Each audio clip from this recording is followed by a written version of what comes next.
Hello students, आज के video में मैं आप लोग एक्सप्लेन करूंगा दैट इज एक्सरसाइज 8.1 का क्वेश्चन नंबर 5। हम लोग क्लास 10 मैथ्स का चैप्टर 8 करे थे दैट इज ट्रिग्नोमेट्री। इसके पिछले वीडियो में मैंने आप लोग को एक्सरसाइज 8.1 का क्वेश्चन नंबर 1 से लेके 4 तक एक्सप्लेन कर दिया था और इसी के साथ साथ हम लोग इस चैप्टर 8 का एग्जाम्पल 1 से लेके 5 तक भी करवा दिया था। ठीक है, और इसी के साथ साथ अभी तक हम लोग क्लास 10 मैथ्स का चैप्टर 1, चैप्टर 2, चैप्टर 6 और चैप्टर रिवीजन, ठीक है, ये सारा क्वेश्चन इसमें इस चैप्टर का जितना भी चैप्टर करवा दिया मैंने उन सभी चैप्टर का एग्जाम्पल क्वेश्चन और एक्सरसाइज क्वेश्चन वो सारा मैंने आपको करवा दिया। ठीक है, तो अगर आपको कोई भी क्वेश्चन में डाउट लगे तो आप लोग उसको मेरे यूट्यूब चैनल में जाके उसको देख सकते हो। ठीक है, तो स्टार्ट करता है क्लास। यहाँ पे आप लोग को बोला जा रहा है क्वेश्चन नंबर 5 में that is given sec theta equal to 13/12। अगर सेक थीटा का वैल्यू 13/12 दिया है तो आप लोग बाकी ट्रिग्नोमेट्री फंक्शन आप लोग फाइंड करो या ट्रिग्नोमेट्री रेशियो फाइंड करो। हम लोग जानते हैं ट्रिग्नोमेट्री रेशियो कितना होता है, 6 होता है। ठीक है ना, sine theta, cos theta, tan theta, cosec theta, sec theta and cot theta. तो आप लोग को सेक थीटा दिया हुआ है, ये सेक थीटा का वैल्यू दिया हुआ है।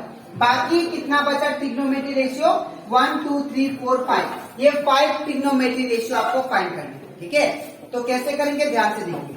सबसे पहले जो गिवन है उसको लिख लेते हैं। Sec theta is equal to क्या दिया है, 13/12। ठीक है, सबसे पहले हम लोग क्या करेंगे, जैसे हम लोग क्वेश्चन नंबर 4 मैंने आपको लास्ट क्लास सिखाया था वैसे इसको भी करेंगे। सबसे पहले हम लोग सेक थीटा का फॉर्मूला लिखेंगे।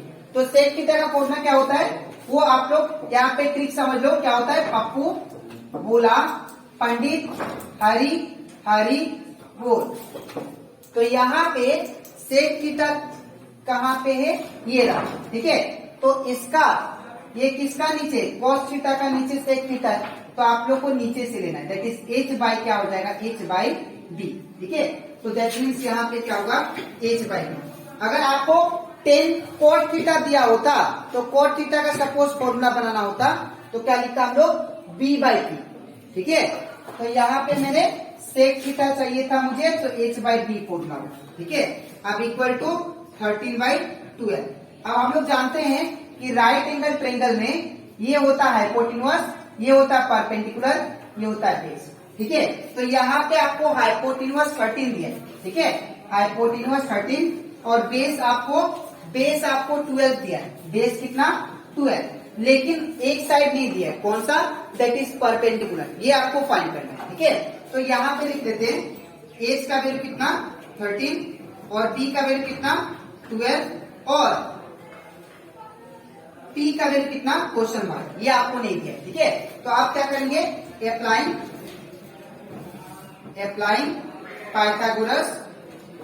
Pythagoras theorem.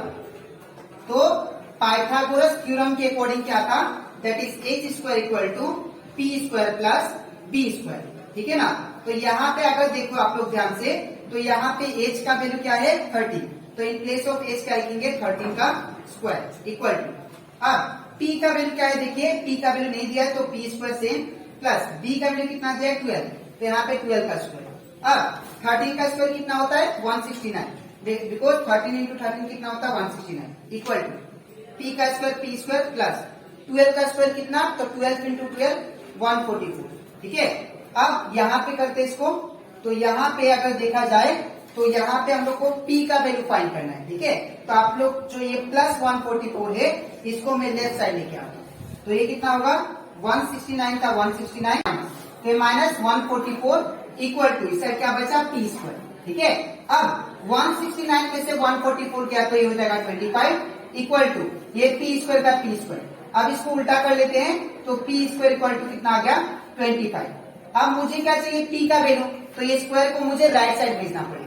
ठीक है, तो p इक्वल टू क्या होगा, √25। अब ये अगर आप लोग ध्यान से देखो, ये √25 किसका स्क्वायर रूट है, 5 का, तो यहाँ पे क्या होगा 5। ठीक है, तो p का वैल्यू कितना आ गया, 5। अब मुझे क्या निकालना था, सारा ट्रिग्नोमेट्री फंक्शन, सारा ट्रिग्नोमेट्री रेशियो किसको छोड़ के, सेक थीटा को छोड़ के, बिकॉज सेक थीटा का दिया है, ठीक है। तो सबसे पहले साइन थीटा निकालते हैं। तो therefore sine theta equal to क्या होता है, p बाई एच। तो यहाँ पे क्या होगा, p बाई एच। तो p का वैल्यू कितना दिया देखिए 5 और h का वैल्यू कितना दिया दैट इज 30। तो यहाँ पे क्या होगा 30। नेक्स्ट अब क्या कहते हैं cos थीटा। तो cos थीटा का वैल्यू क्या होता है देखिए b बाई एच। तो यहाँ पे क्या होगा b बाई एच। तो b का वैल्यू कितना दिया देखिए 12। तो यहाँ पे 12 और h का वैल्यू कितना दिया दैट इज 30। तो यहाँ पे कितना होगा 30। इसके बाद नेक्स्ट निकालते हैं हम लोग दैट इज टेन थीटा। तो टेन थीटा इक्वल टू क्या होगा फॉर्मूला p बाई बी। तो p बाई बी। तो p का वैल्यू कितना दिया देखिए, तो p का वैल्यू हम लोग के पास 5 है, तो यहाँ पे 5 होगा और b का वैल्यू कितना है 12। तो यहाँ पे क्या होगा 12, ठीक है। तो यहाँ पे आ गया 12। नेक्स्ट क्या दिया है कोसेक थीटा। तो कोसेक थीटा का फॉर्मूला क्या होता है h बाई पी। तो h का वैल्यू कितना दिया है देखिए, तो h का वैल्यू आप लोग को 13 दिया है, तो यहाँ पे 13 और p का वैल्यू कितना दिया है, p का वैल्यू यहाँ पे हम लोग फाइंड किया 5, ठीक है। अब सेक थीटा तो नहीं चाहिए, ठीक है, बिकॉज सेक थीटा ऑलरेडी है मेरे पास। क्या चाहिए कॉट थीटा। तो cot therefore cot theta equal to क्या होगा b बाई पी। तो ये क्या होगा b बाई पी। तो b का वैल्यू कितना दिया देखिए, b का वैल्यू 12। तो यहाँ पे क्या होगा 12 और p का वैल्यू कितना दिया है, p का वैल्यू 5। तो यहाँ पे 5, ठीक है। तो ये कंप्लीट हो जाता हमारा एक्सरसाइज 8.1 का क्वेश्चन नंबर 5। आपको कैसे लिखना है मैं बता देता हूँ। सबसे पहले आप लोग ये लिखिएगा, इसके नीचे आपको ये लिखना है और इसके नीचे आप लोग ये लिखना है, ठीक है, और ये रफ है, ठीक है। तो अब इसके नेक्स्ट स्लाइड में मैं आप लोग को समझाऊंगा एक्सरसाइज 8.1 का क्वेश्चन नंबर 6, ठीक है। तो इसके बाद एक्सरसाइज 8.1 का क्वेश्चन नंबर 6। ये जो क्वेश्चन है आप लोग एग्जाम्पल, मैंने आप लोग को एग्जाम्पल दैट इज 4 करवाया था, उसी का जैसा ये भी क्वेश्चन है, ठीक है।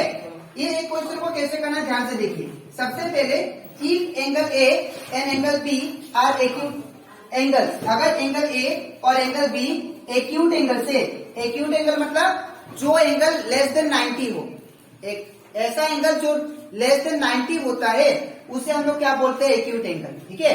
Such that cos A equal to cos B, ये कंडीशन आपको दिया है। Then so that angle A equal to angle B, अगर एंगल A और एंगल B एक्यूट एंगल है और cos A equal to cos B है तो आप लोग शो करो कि एंगल A किसके बराबर होगा, एंगल B का। अब कैसे करेंगे ध्यान से देखिए।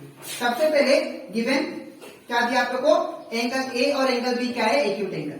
तो लिख लेते हैं angle A and angle B are acute angle, ठीक है। तो ये एक्यूट एंगल आ गया। दूसरा क्या दिया है cos A equal to cos B, ठीक है। तो यहाँ पे लिखेंगे cos A इक्वल टू क्या दिया है cos B, ठीक है। अब हम लोग क्या करेंगे, यहाँ पे सबसे पहले ट्रायंगल बनाएंगे, राइट एंगल ट्रायंगल, ठीक है। तो ये सपोज ये A हो गया, ये B हो गया और यहाँ पे C, ठीक है।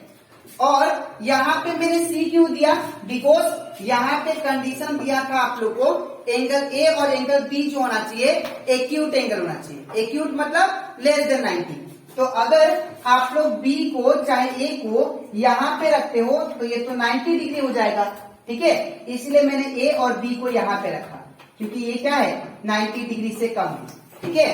तो अब क्या होगा, अब हम लोग यहाँ पे इन दोनों का वैल्यू सब्स्टिट्यूट करेंगे। लेकिन उससे पहले मैं इसको साइड में फाइंड कर लेता हूँ। सबसे पहले बात करते हैं cos A का।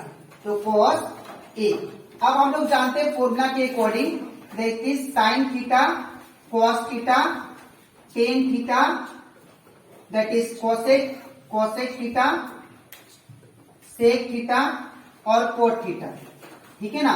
तो क्या था फॉर्मूला, पप्पू बोला पंडित हरी बोल।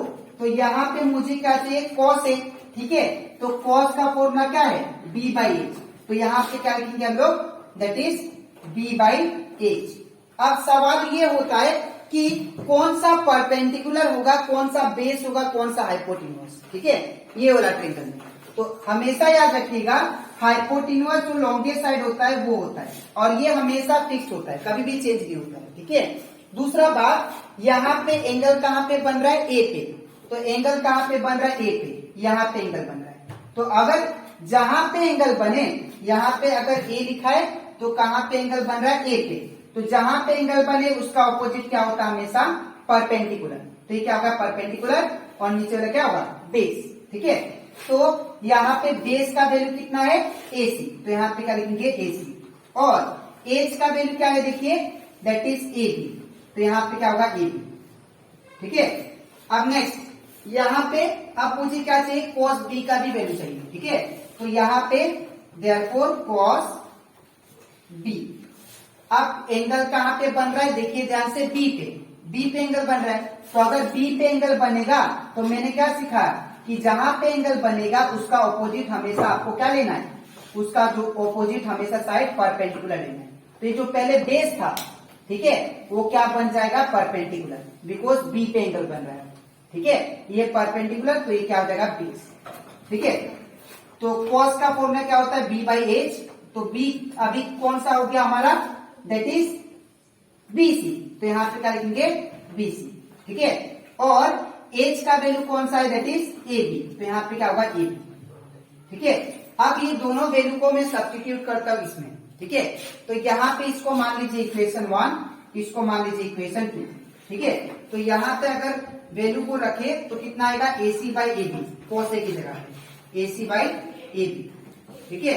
और cos B का वैल्यू रखे तो cos B का वैल्यू कितना है, BC बाई AB। तो यहाँ पे क्या होगा, BC बाई AB। ठीक है। अब AB से AB कैंसिल, तो क्या बचेगा, AC is equal to BC। ठीक है। और एक बात, यहाँ पे cos A का वैल्यू और cos B का वैल्यू आपने इक्वेशन 1 और 2 से लिया है, तो यहाँ पे लिख दीजिएगा फ्रॉम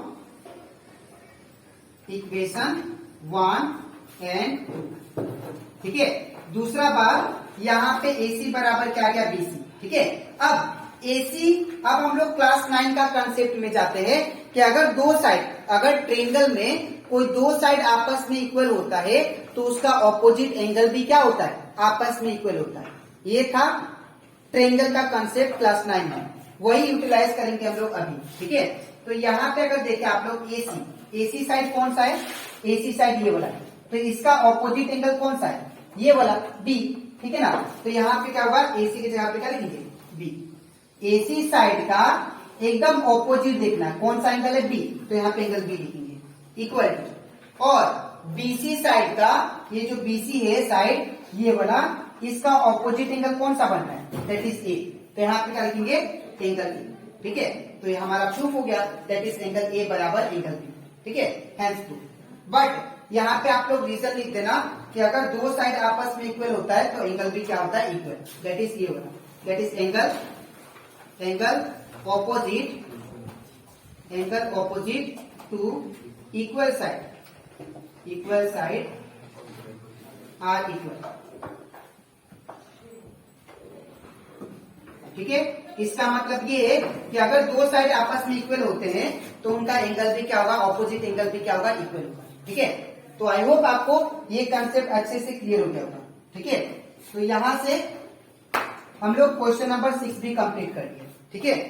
तो आज की वीडियो में मैंने आप लोगों को एक्सप्लेन किया एक्सरसाइज 8.1 का क्वेश्चन नंबर 5 एंड 6। ठीक है। अब इसके नेक्स्ट वीडियो में मैं आप लोगों को एक्सप्लेन करूंगा क्वेश्चन नंबर 7 एक्सरसाइज 8.1 का। ठीक है। तो आज के लिए इतना ही, मिलते हैं नेक्स्ट वीडियो में। Thank you.